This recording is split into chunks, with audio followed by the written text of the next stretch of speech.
Hey y'all, welcome back to the Diamond H.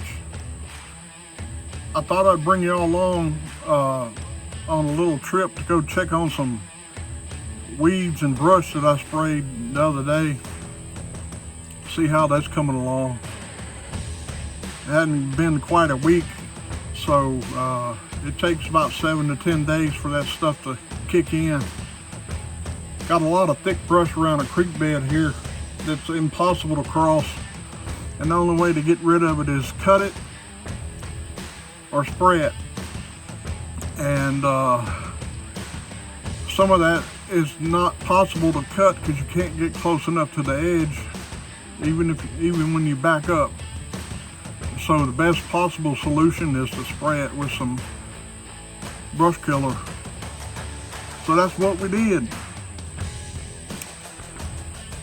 Anyway, I wasn't going to film this, but somebody might be interested to see the outdoors. Anyway, thanks for being here and thanks for watching.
So this is one creek bed that we sprayed. It's coming along fairly well. It's starting to turn a little lighter yellow than it was fully green. I don't know if you can see that from way down here, but there's a deer stand right here, and there's a deer stand, the second one right there. Finger. And out in front of that deer stand is another creek crossing. We're going to ride down there and check that out. I see a little lighter grass, which is very promising because that's the headache down there. That's the one that's impossible to get up close enough to. This one here, as you can see, I can back up to it pretty much. Some of these little pines across here on this power line got out of control. We cut some of those down. Okay. Once that grass over there dies, we're going to cut some more of them other little pines down. They don't need to be out here on this power line anyway. But the power line company only cuts this right away about every 5 to 8 years. And some people have asked online if why don't we let the power line company or the electric company take care of this. Well, the answer is if we didn't do it ourselves, then we wouldn't be able to see anything during deer season. This grass out here, especially down there on that end, gets up to 7 to 8 feet tall, about tall as the John Deere 5103, and that's just ridiculously too tall, especially for trying to hunt or see anything. So that's not happening. So being that this is part of our deer lease over 290 acres, we choose to cut it each year. We try to cut it twice a year. And of course, I've mentioned in a previous video, if you want to go back up and look at the actual cutting of this power line, I mentioned that we were about 2 months, 2.5 months behind on the first cutting, mainly because we've had a couple of floods this year. Matter of fact, where I'm sitting, my whole side by side would be underwater. That second deer stand that you may or may not can see from here, past this one that you can see, was picked up by the floodwater, spun around 180 degrees and moved about 30 to 40 feet towards me. I've got to get my TYM T474 and pallet forks, pick that rascal up and move it back down there where it belongs, facing the direction that it belongs.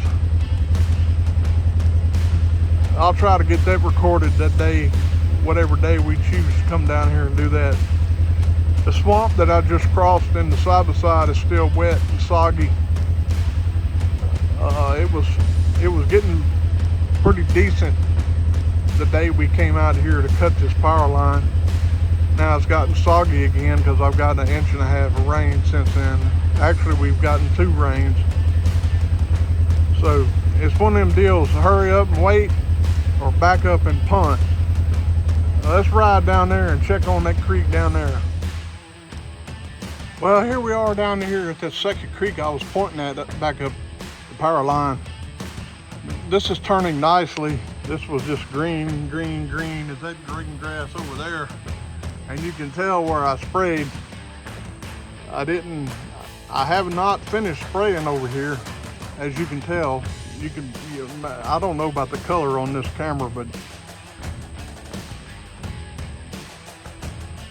in real life, you can instantly tell where the green grass is and where the grass is turning lighter color, where I sprayed good. I had sprayer trouble on this part. Ended up going back to the house to repair the sprayer. It got clogged up for some weird reason. Fixed that, brought it back. My wife and I sprayed the rest of it on one side and went on the opposite side and sprayed it over there too. But I've got once the grass dies and I can see where the actual side of the creek is, I can back the tractor and the bush hog rotary cutter up into it and get rid of some more of that mess. This is old cane sticking up out here in the creek where it stays damp virtually all year long. These creeks that crisscross this power line is just a headache. They're too deep to deal with trying to cross because they instantly drop down, and every year, every time it floods, the sides of the creek undercut a little bit more and a little bit more and a little bit more. And that's one of the reasons I don't like getting so close. There's some deer standing down there. Let's see if I can zoom in. You see those deer standing down there and crossing out there? There goes one. Standing down there eyeballing me now. I can't zoom in any closer. I hope y'all can see that on camera. Looks like a big old doe, but it's too far for me to tell from here. My 57-year-old eyes ain't what they used to be. Some of y'all know what I'm talking about. Anyway, it's good to see the wildlife out of here. We try to keep them fed all year. Keep them healthy. Give them a breeding ground so we can have wildlife for my grandchildren and their grandchildren. I feel like I'm a keeper of the earth and woods. I only take what I need and use what I take. I think that's the way it should be. And I enjoy taking care of this land. It gets overwhelming sometimes when you don't have enough help to continually do what you need to do and get done when it's time to get done. But I'm not complaining because, as you may or may not know, I used to not be able to do this. And I'm just glad to have the opportunity to get outside again and take care of my portion of God's green earth.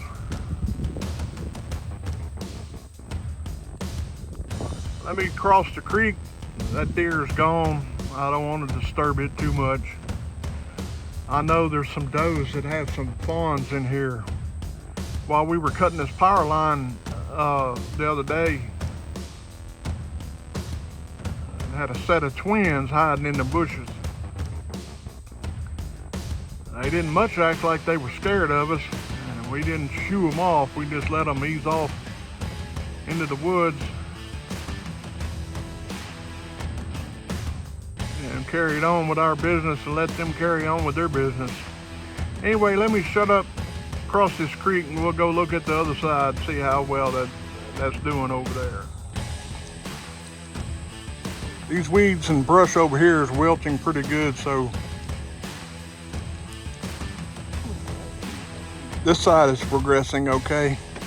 This is a deer stand that got picked up. As you can tell, it's not lightweight. It's a 6x6 or a 5x5, I can't remember. This is my son-in-law and daughter's, one of their stands. But it got picked up from over there. The floodwater picked it up, spun it around, and set it down right there. This is the second time it's done it. The last time it ended up over there, but it's supposed to be way over there.